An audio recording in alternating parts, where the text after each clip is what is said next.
Matrix तो matrix add करेंगे, दो मैट्रिक्स को इकट्ठा ऐड करके देखेंगे, सही है। और इसके अलावा जो है एक क्लास बनाते हैं मैट्रिक्स की। मैट्रिक्स क्या होते हैं?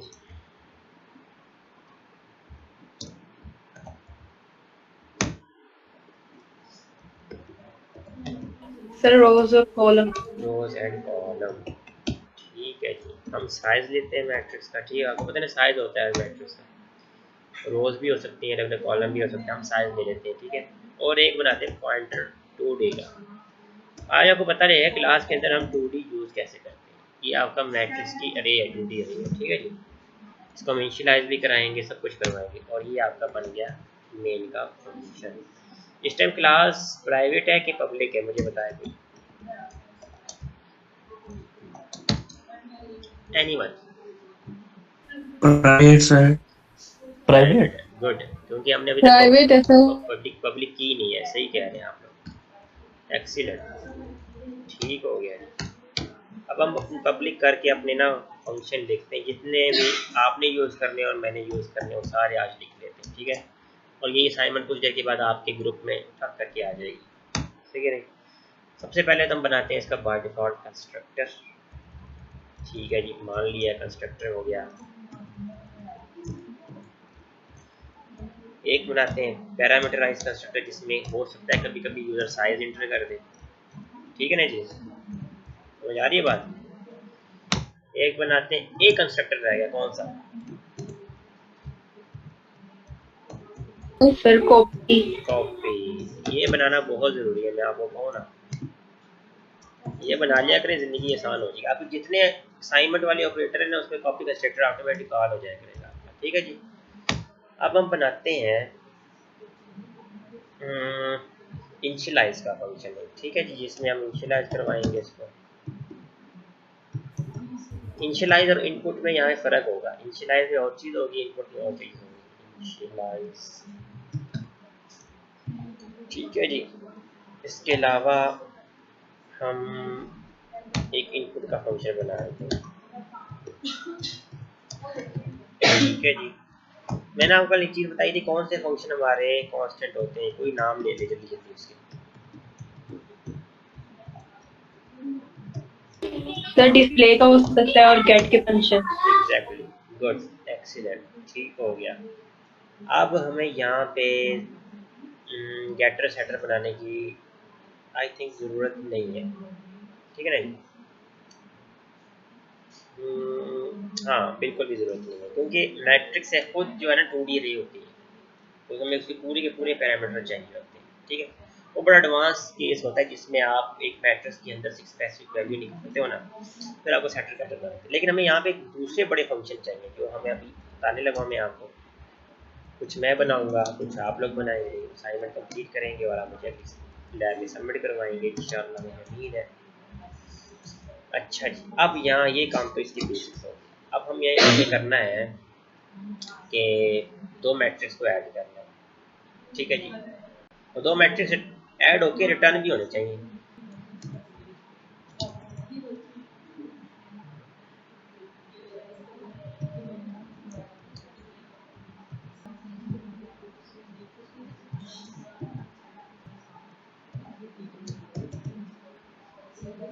चलें इसको थोड़ा सा सिंपल करते हैं आप लोग, क्या यार, ठीक है। एक फंक्शन बनाया है ऐड मैट्रिक्स का मैंने, लेकिन ये फंक्शन ज़रा इस तरह का है, इसमें दो मैट्रिक्स आपके पास होंगे इसके अंदर, ठीक है ना जी। और वो सी आउट करवाएंगे आपके सम को। अब एक और मैं मैट्रिक्स बनाता हूँ, मैं बता रहा हूँ कि ना मैट्रिक्स को ऐड करने के तरीके किस किस तरह के हैं। इसमें क्या होगा, मैट्रिक्स ऐड होगा और रिटर्न होगा उनका सम। वो मैट्रिक्स की रिटर्न टाइप क्या होगी, मतलब कि एक क्लास का नेम ही होगा ना, और इसके अंदर एक मैट्रिक्स आ रहा होगा, ठीक है। ये मैं समझाता हूँ, इसको थोड़ा सा डिफरेंट कर देते हैं, मैट्रिसेस कर देते हैं, ठीक है जी। फिर आपका ये हो गया, कॉपी कंस्ट्रक्टर भी हो गया। अब पहले इसको हम इम्प्लीमेंट कर देते हैं, ठीक है। चले आए, इनको ज़रा डिफाइन तो करें ना मेरे साथ।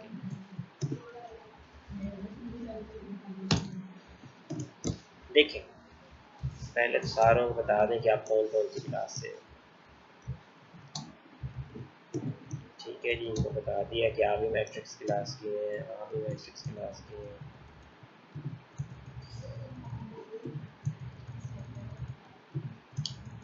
समझ तो आ रही है फंक्शन क्या कर रहे हैं? ठीक है जी, ये हो गया। चलिए सबसे पहले डिफ़ॉल्ट कंस्ट्रक्टर को देखते हैं। कोई मुझे पता है कितने पैरामीटर हैं इस टाइम? डाटा मेंबर्स कितने हैं? 2 हैं और हैं भी बड़े तगड़े किस्म के। एक टूटी रही है आपकी और एक आपका साइज है। ठीक है, जब भी डिफ़ॉल्ट कंस्ट्रक्टर मतलब कि जब भी नॉन पैरामीटराइज आपका ऑब्जेक्ट क्रिएट होगा ना, उस टाइम ये कंस्ट्रक्टर कॉल होना है। हम बाय डिफ़ॉल्ट करते हैं साइज 0।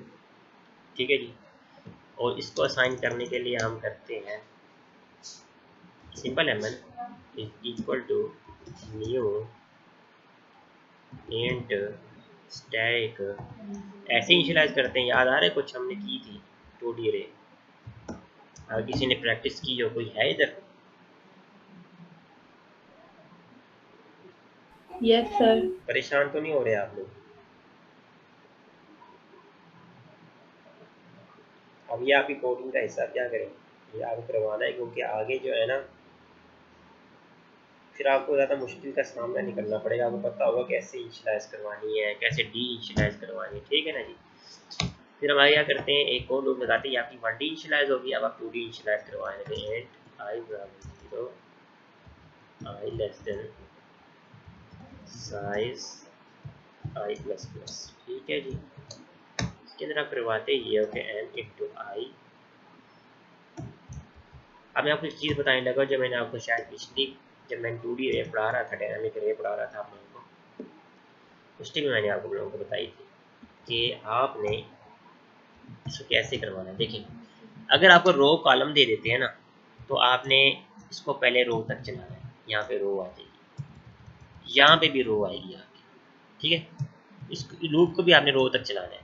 ठीक हो गया, इसको ऐसे रहने देना। यहाँ पे जहाँ पे साइज लिखा हुआ है ना, ये m/2, यहाँ पे आपने कॉलम लिखना है। फिर आपकी 2x2 की जो है ना, या 3x3 जितना भी साइज देंगे, रो कॉलम देंगे, उतने की जो है ना एक डायनामिक रेट आपकी हीप के ऊपर जो है ना इनिशियलाइज हो जाएगी। कोई issue,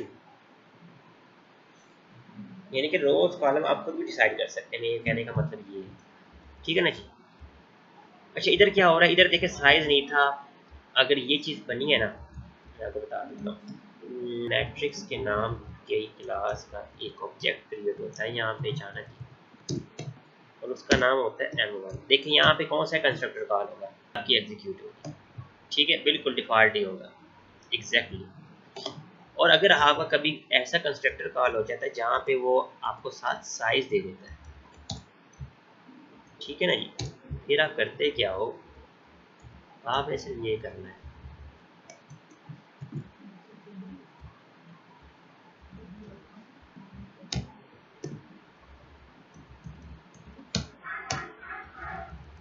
size equal to S. ठीक है जी, बस सेट हो गया आपका। और ये आपका इनिशियलाइज कर देगा आपकी जितना भी साइज पीछे से आ रहा होगा ना, मतलब कि फर्ज करें आपका यूज मैट्रिक्स का साइज आपका कोई बनाता है ऑब्जेक्ट यूजर, वो ये कर देता है। पता है कितने बाय कितने की रे बनेगी? Sir 3x3। एग्जैक्टली 3x3 की रे बनेगी, बिल्कुल ऐसा। ठीक है, अब मैं क्या कर रहा हूँ, मैं जब अगर कोई डिफ़ॉल्ट कंस्ट्रक्टर कॉल कर देता है ना, मैं डिफ़ॉल्ट सेट कर रहा हूँ साइज के 2x2 के रे बन जाए बस। ठीक है ना।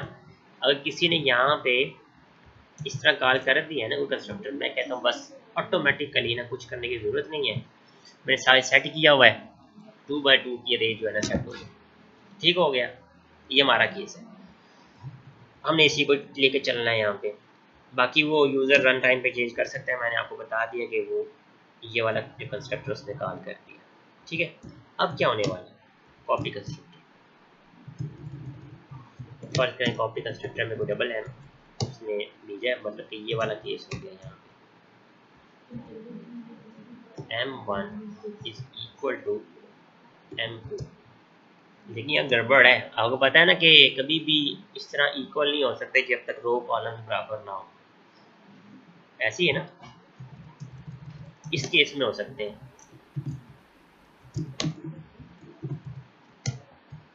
ये केस चल जाएगा, समझ आइए आपको, क्योंकि इनके यस सर। नंबर ऑफ रोज और कॉलम इक्वल है M1 और M3 के। ये वाला केस चलेगा ना, वो कहेगा जी कॉपी कंस्ट्रक्टर निकाल किया आपने। सर नहीं सर, आज सारा दिन अच्छा, कल फर्स्ट टाइम इंशाल्लाह।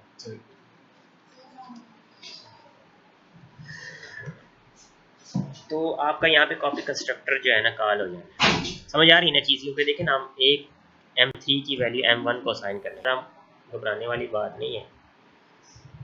देखिए जब आपका एक कोड बन जाता है ना, आप उसी कोड को बार बार यूज़ कर सकते हो। आपको याद होगा जब आप दो मैट्रिक्स को सम कराते थे, नेस्टेड लूप लगाते थे, यहाँ भी आपका नेस्टेड लूप आना है।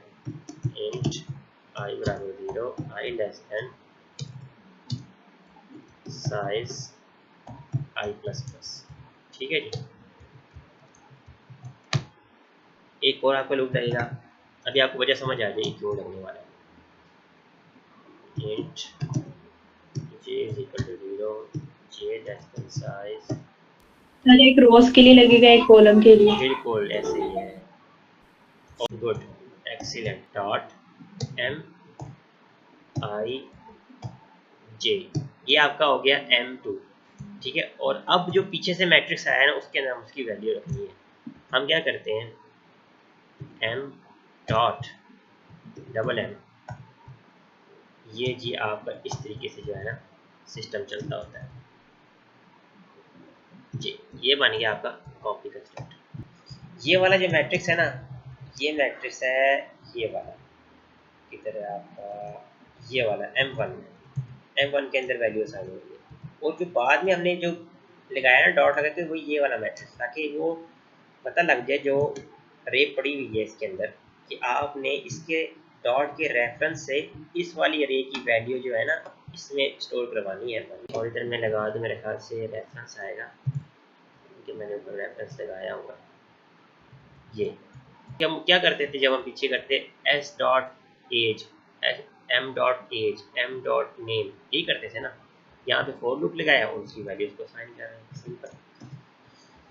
अच्छा जी, अब मैं कहता हूँ कि इसको हम सेव कर लेते हैं, मैट्रिक्स। ठीक है जी, कॉपी कंस्ट्रक्टर हो गया, ये हमारा कंस्ट्रक्टर हो गया, बाय डिफॉल्ट कंस्ट्रक्टर हो गया। ठीक है, अब हमने जो लिखने हैं इनपुट के लिखने हैं। अच्छा, मैं एक चीज़ बताना आप लोगों को थोड़ा सा मिस करा दूँ। जब आप लोग बाय डिफ़ॉल्ट कंस्ट्रक्टर कॉल करते हैं ना, तो जितने साइज़ की एरे आप क्रिएट करते हैं उनको उसको बाय डिफ़ॉल्ट 0 कर दिया करें। देखिए ये मैंने सेपरेट दो नेस्टेड लूप लगाए हैं और मैंने उनकी वैल्यू 0 कर दी है। ठीक है, ताकि कोई गार्बेज वैल्यू अरे में ना आए। बिल्कुल इसी तरह जब मैंने बाय पैरामीटराइज कंस्ट्रक्टर कॉल किया ना, तो उस टाइम देखिए जब मैंने अरे इनिशियलाइज करवा दिए ना, उसके बाद मैंने जो है ना इसके वैल्यू 0 कर दी हमारे। ठीक है, कॉपी कंस्ट्रक्टर तो हो गया था हमारा। अब चलते हैं नेक्स्ट। ओके नाइस, यहाँ एक मिस्टेक थी, डबल एम डॉट एम आएगा, क्योंकि इसके रेफरेंस से हमने इसके मैट्रिक्स को पकड़ना है। ओके नाइस, अब आते हैं, ये रह गए हमारे मेरे ख्याल से। चलें यहाँ इनको वन बाय वन करते हैं।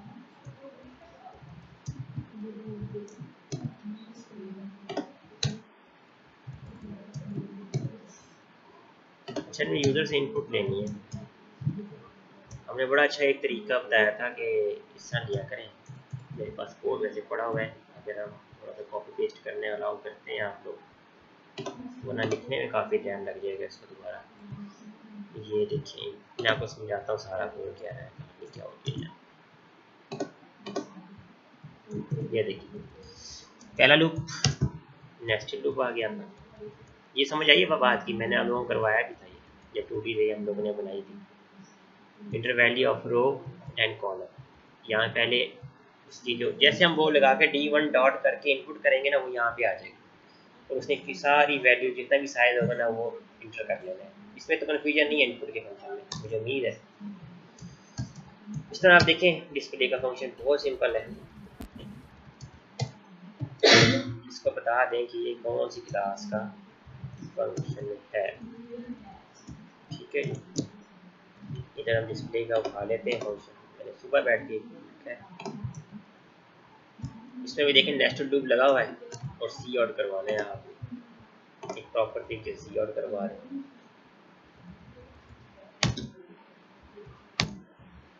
ये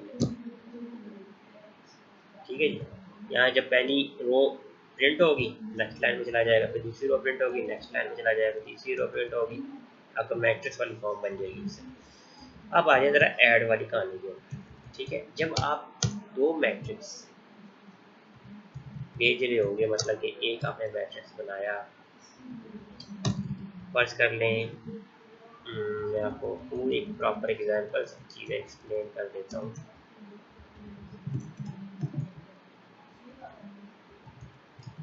आपने मैट्रिक्स M1 बनाया, फिर आपने मैट्रिक्स M2 इनिशियलाइज करवा लिया।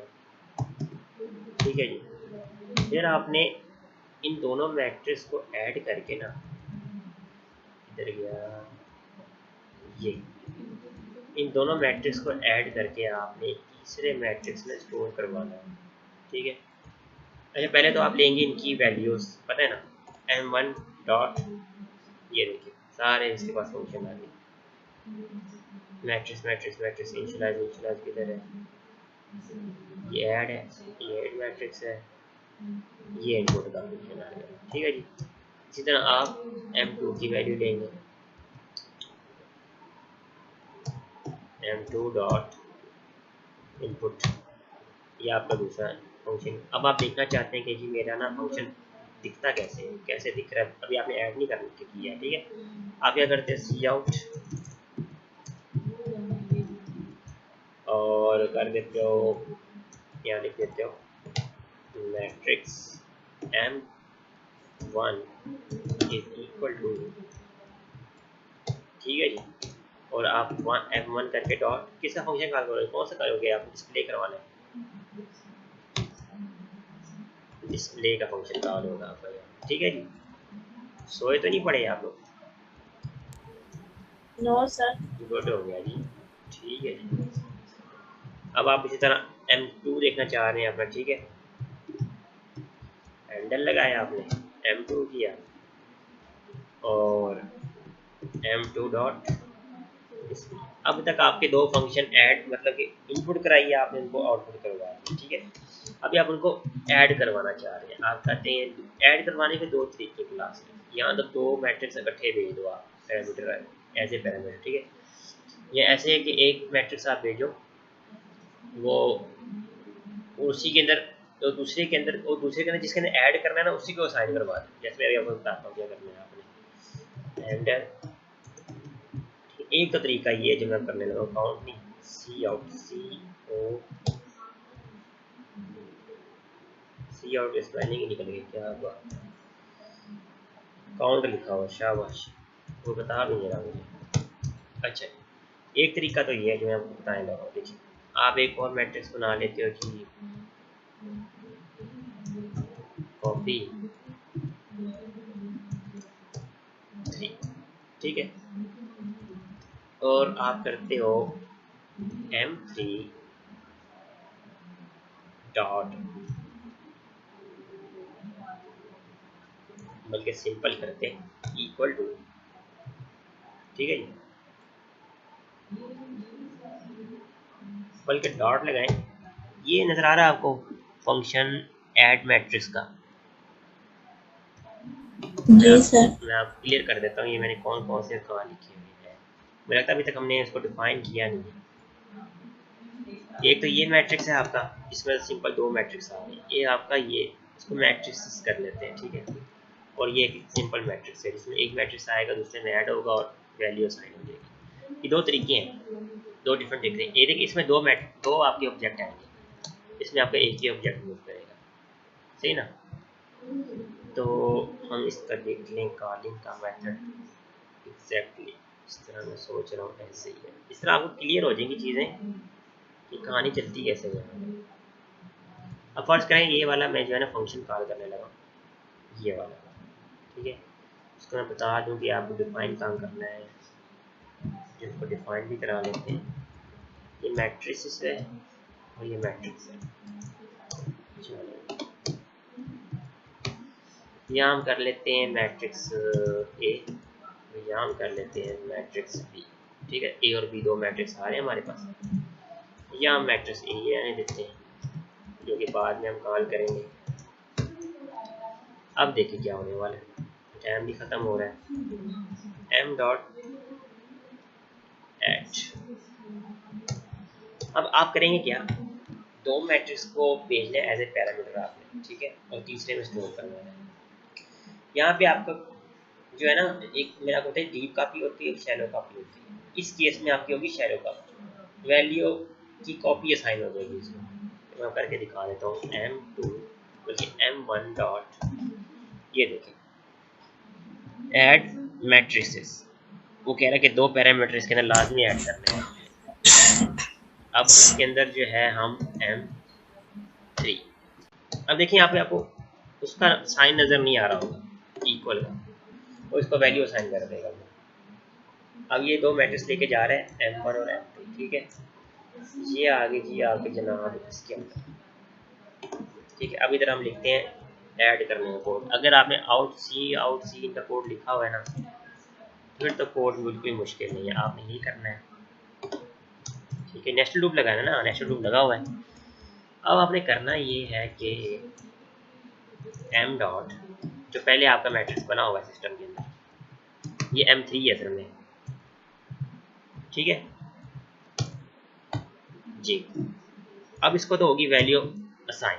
अब क्या करते हैं, पहली रो का पहला, यही होता है ना कि एक मेंबर का दूसरा मेंबर ऐड होता है, दूसरे का दूसरे का फिर ऐड होता है, फिर तीसरे का तीसरे के साथ ऐड होता है। बिल्कुल यही काम होने वाला है यहाँ पे।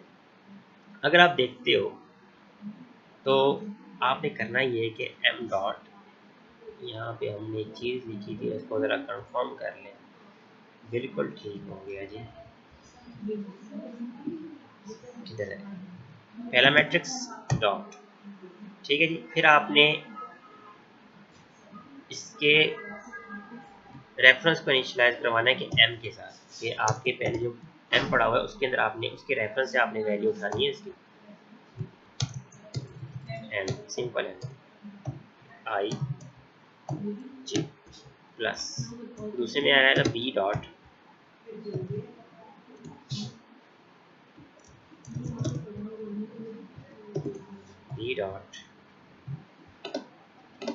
एम आई जी ले जी।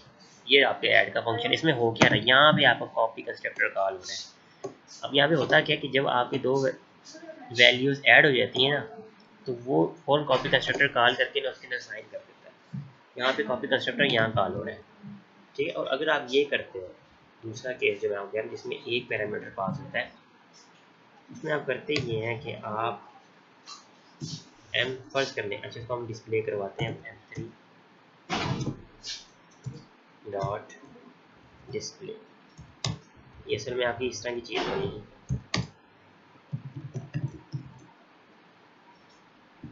ए प्लस बी, ए प्लस बी, ठीक है जी। और इसको हम करवा देते हैं। अब ये दोनों मैट्रिक्स ऐड होके ना किसी सी मैट्रिक्स के अंदर होते हो गए, सी आप कुछ का नहीं लिख सकते, सी इज इक्वल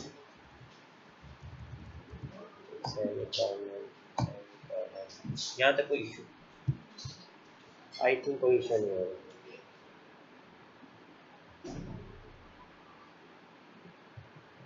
अब बाज़ औक़ात ऐसे होता है कि देखिए आप क्या करते हैं, आप कहते हैं नहीं मैं दो पैरामीटर नहीं एक पैरामीटर पास करना है, ठीक है जी। उसके लिए आपको इक्वल का साइन लगाना पड़ता है। अब कॉपी कंस्ट्रक्टर वहाँ कहा जा रहा था, इस केस में कॉपी कंस्ट्रक्टर बस नीचे कॉल होगा और कोई इशू नहीं है। आप देखें होता क्या है। अब टाइम रह गया आपके पास इन्वेस्टमेंट, अब फर्ज करते हैं ये हो गया m3 है, ठीक है। आप कहते हो कि m2 और m1 को ऐड करो और m3 के अंदर जो है ना दोबारा स्टोर कर दो। अब मैं इसको दो तरीके बता रहा हूँ कि आप इसमें से कोई भी मेथड यूज़ कर सकते हो। मैं आपको ये कहूँगा कि जो है ना दोनों आने चाहिए, क्योंकि जब आगे हम जाके ना ऑपरेटर ओवरलोडिंग का एक टॉपिक है, मैम ने जब तक पढ़ाएंगी ना उसके बाद हम उसकी लैब करेंगे मिड के बाद, उसमें आपको ये बड़ी हेल्प करेगा। आप इन्हीं फंक्शन को पकड़ के कन्वर्ट कर दोगे ऑपरेटर्स में। इसलिए मैं कहता हूँ एक दफ़ा मैट्रिक्स की क्लास लिखनी ज़रूर है आपने, फिर आपके पास जब कोड पड़ा होगा ना आप उसी को पकड़ के चेंज कर दोगे और मुझे जमा करवा दोगे, वरना उस टाइम आपको जब कोड लिखना पड़ेगा ना पूरा, फिर आप कहोगे यार किधर फंस गए। ठीक है ना, आप मेरे साथ साथ कर लीजिए तो अच्छे रह जाएंगे। नेक्स्ट लैब में सबमिट करवा दीजिएगा, ठीक है ना जी। अब मैं चाहता हूँ कि M2 और M1 को ऐड करूँ मैं, लेकिन एक पैरामीटर मैंने पास करना है और मैं इसको M3 में ऐड करवा दूँ। ठीक है, M1 डॉट, अब मैं मैट्रिक्स वाला हमने फंक्शन पहले कॉल किया है ना, अब सिर्फ सिंपल मैट्रिक्स वाला से कॉल करेंगे और इसके अंदर आप M2 सेंड करोगे बस। अब इसको पता है, इस फंक्शन को पता है मैंने करना क्या है कि मैंने इन दोनों को ऐड करके ना एक फंक्शन रिटर्न करवा, एक जो है ना वो कहते हैं ना वो एक वैल्यू रिटर्न करवानी है, मतलब कि एक ऑब्जेक्ट रिटर्न करवाना है जो कि कंपेयर करेगा M3 के साथ। और यहाँ पे कॉपी कंस्ट्रक्टर कॉल होगा और आपकी वैल्यू जो जिससे सम होके आएगी ना वो यहाँ पे आके जो है ना साइन हो जाएगी। मैं अब इसमें होता क्या है, इसमें होता ये है कि आप एक बनाते हो एक्स्ट्रा वेरिएबल टेम्प के नाम का अपने फंक्शन के अंदर। ये हम जब ऐड करवा लेंगे ना तो उसको हम सिक्योर करवाएंगे किसी और तरीके से। देखिए अब होता क्या है यहाँ पे कि आपको यहाँ पे ना देखिए आप एक आपका आ रहा है पीछे से ऑब्जेक्ट, लेकिन किसी के रेफरेंस के साथ आ रहा है। चाहे इसको हम बता दो दें कौन सी क्लास की हो गई आप,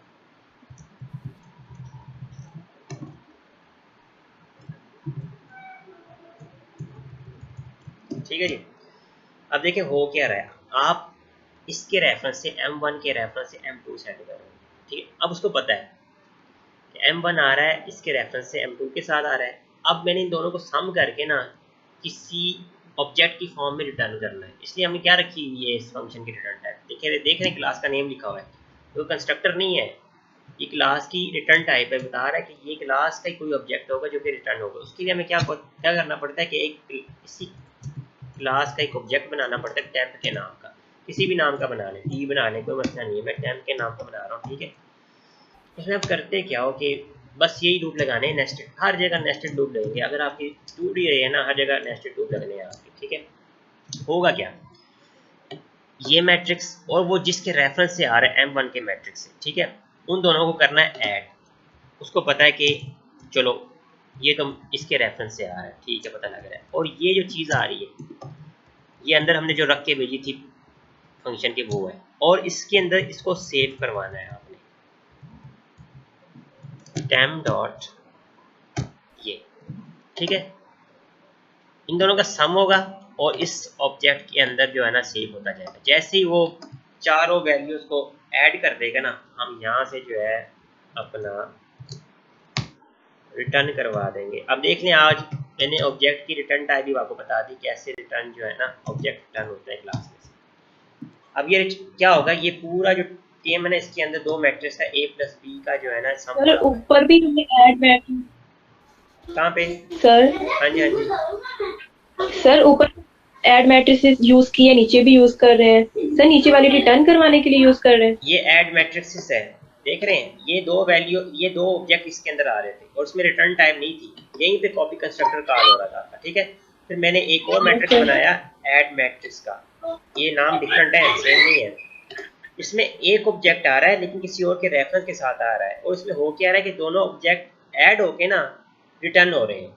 ये देख रहे हैं रिटर्न टाइप है मैट्रिक्स, क्लास का है। Yes sir. और ये आपका ऑब्जेक्ट रिटर्न हो रहा है। अब जब ये ऑब्जेक्ट यहाँ पहुंचेगा ना वापस आके इस जगह पे, इस जगह पे यहाँ पे कॉपी कंस्ट्रक्टर कॉल होगा आपका और ये M3 के अंदर वैल्यू असाइन हो जाएगी आपकी।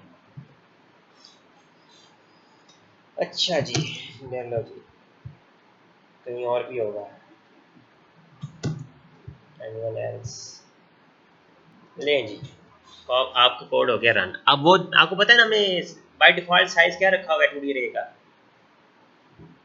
ये देख लें सर 2 रखा हुआ है। तो ये 2x2 की रे बनेगी आपकी, पहले रे बन रही है, आपका पहला मैट्रिक्स है 1 2 3 को, पहला मैट्रिक्स ओके हो गया, ठीक है।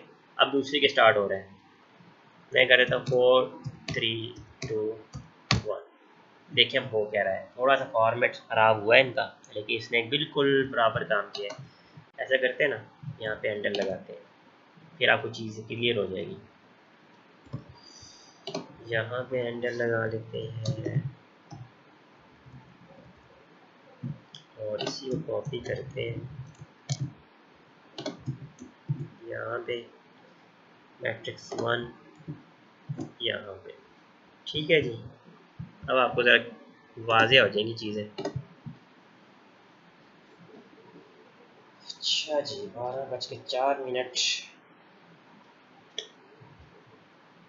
1 2 3 4 5 7 1 2।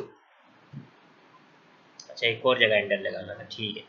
आपको चीज़ समझ आ रही है? मैट्रिक्स 1 था आपका 1 2 3 4, ये मैट्रिक्स 2 था आपका, जिसको बी मैट्रिक्स भी कहते हैं कभी कभी, 5 7 1 2, ठीक। अब हुआ क्या, देखिए दोनों फंक्शंस ने एक जैसा काम किया है। कोई फ़र्क नज़र आ रहा है आपको? कोई फ़र्क नज़र नहीं आ रहा। एक में 2 ऑब्जेक्ट पास किए हैं और एक में हमने 1 ऑब्जेक्ट पास किया, ठीक है ना जी।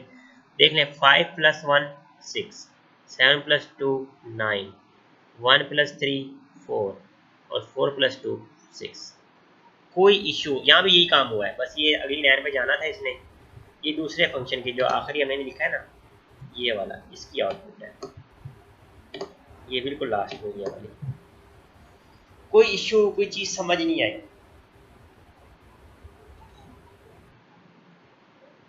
जल्दी करें, इस तरह आप ना रिस्पॉन्स दिया करें। नो सर, सर आ गई है समझ। ठीक है, अब आप लोगों ने करना क्या है, आप लोगों की असाइनमेंट में यहीं पे सेट कर रहा हूँ।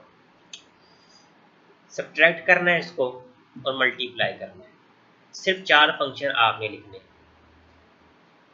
और बाकी जो पिछले हैं ना वो भी पूरे करने हैं, ठीक है ना जी। वीडियो आपको मिल जाएगी शाम तक, मैं आपको ये पार्ट दूंगा, बल्कि अभी मैं आपकी असाइनमेंट बना देता हूँ यहाँ पे, ताकि आप ये कहें कि बाद में हमें पता नहीं चला।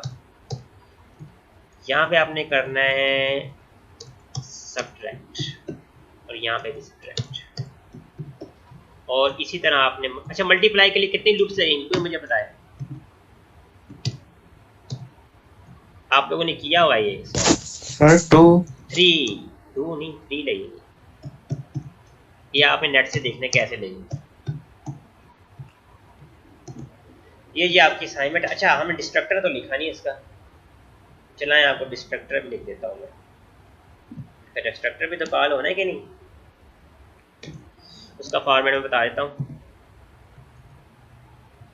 आपने देखना है दो मैट्रिक्स को मल्टीप्लाई कैसे करते हैं, वो वही लॉजिक यहाँ पे आपने अप्लाई करनी है, लाजमी मुझे चाहिए आपके कोड में, क्योंकि मैट्रिक्स जो आपस में मल्टीप्लाई होते हैं ना विदाउट 3 लूप्स के जो है ना मल्टीप्लाई नहीं होते, 3 नेस्टेड लूप लगेंगे उसके अंदर, ठीक है ना जी। तो आपने बिल्कुल नहीं घबराना, बस काम करना है।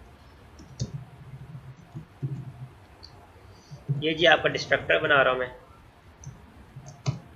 और आपने यूज़र से आपने 2D अरे बनाई थी ना, सिस्टम को वापस, वो डायनामिक अरे बनाई है आपने, सिस्टम को वापस करनी memory, i equal to i less than size i plus plus, क्या सिंटेक्स है, डिलीट, याद आ रहा है? जी ठीक है जी, और क्या करना है? ओके जी ये है, ये आप सिस्टम का मेमोरी वापस कर रहे हो, सेमीकोलन। ये सबसे आखिर में कॉल होगा जब आपका पूरा प्रोग्राम रन हो गया और क्या कहता है const, okay okay okay okay nice. जब आपका पूरा प्रोग्राम रन हो गया और एंड पे आप पहुंचते हो जहाँ पे जाके ये क्या कह रहा है, अगर एरर प्रोग्राम ऐसा कहते क्या है, अच्छा क्लास से बाहर डिफाइन किया, okay I is less than, error देख लेते हैं क्या कहता है। सेमीकोलन का कहीं रोला नजर आ रहा है आप लोगों को? चलें, एक इधर भी कुछ है, साइज का एस कैपिटल है, चले, जब आपका पूरा प्रोग्राम रन हो जाएगा ना और आखिरी मल्टीप्लाई की क्यूरी रन करेगा, उसके आखिर में ये डिस्ट्रक्टर कॉल होगा आपका, और जितनी दफ़ा इसने कंस्ट्रक्टर कॉल किए होंगे ना उतनी दफ़ा ये बैक में डिस्ट्रक्टर कॉल होगा। ठीक है ना। अगर आपने M1 M2 M3 इस तरह बनाए ना, तो M3 का डिस्ट्रक्टर पहले कॉल होगा, फिर M2 का कॉल होगा, फिर M1 का कॉल होगा। कोई इशू? सारी चीज़ें बता दी हैं आपको मैंने।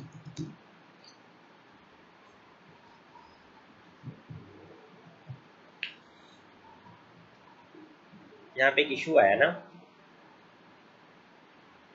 Garbage value, yes sir. Garbage value उठाइए और मैं इसकी वजह आपको बता देता हूँ।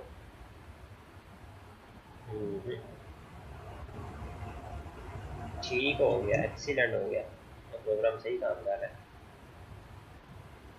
यहाँ पे आपने नया मैट्रिक्स बनाना है, M4 लेना है, ठीक है आपने, क्योंकि अब हम डिस्ट्रक्टर लिख दिया ना, हर प्रोसेस के लिए आपने अलग मैट्रिक्स बनाना है, उसके अंदर वैल्यू स्टोर करनी है। ओके चलें जी।